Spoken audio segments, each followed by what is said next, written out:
Out के मंसूबे में फेल रहे मौजू। स्वागत है आपका, आप देख रहे हैं न्यूज हॉकर्स और मैं हूं आपके साथ निशा भारद्वाज।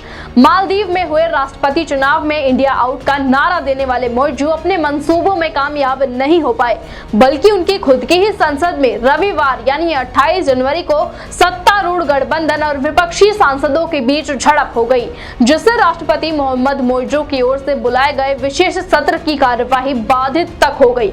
इस दौरान वहां अफरा तफरी भी मच गई। रिपोर्ट्स के मुताबिक संसद में वोटिंग के पहले पीएनसी और पीपीएम के सरकार समर्थक सांसद पूर्व राष्ट्रपति इब्राहिम मोहम्मद सोलिह के नेतृत्व वाली एमडीपी पार्टी के विरोध में उतर गए और इस बीच घटना का एक वीडियो भी जारी किया गया है।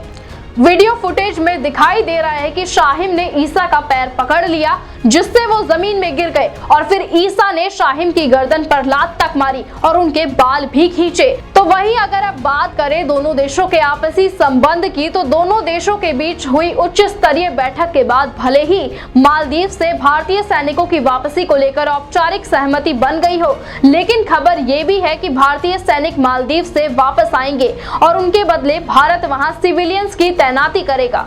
यानी भारत सैनिक बुला लेगा और उनके बदले असैनिकों को यानी सिविलियंस को तैनात करेगा। मालदीव के विदेश मंत्रालय ने शुक्रवार को कहा, इस प्रक्रिया का पहला चरण 10 मार्च को पूरा कर लिया जाएगा। तो वहीं अब दोनों देशों के कोर समूह की बैठक दिल्ली में संपन्न हुई, जिसमें मुख्य रूप से मालदीव से भारतीय सैन्य कर्मियों को वापस बुलाने के विषय पर चर्चा हुई। आपको बताएं कि हाल ही में प्रधानमंत्री मोदी के लक्षद्वीप दौरे के बाद मालदीव की सरकार से 3 मंत्रियों ने पीएम मोदी के बारे में कुछ तस्वीरों पर आपत्तिजनक टिप्पणी की थी।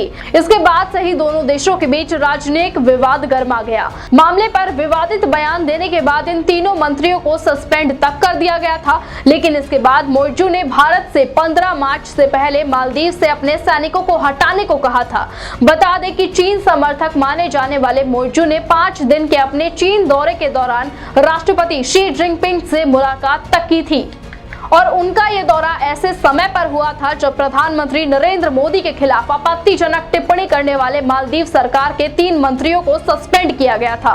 और अब इस मामले को लेकर भारत और मालदीव दोनों देशों में राजनीतिक विवाद अभी भी बढ़ा हुआ है।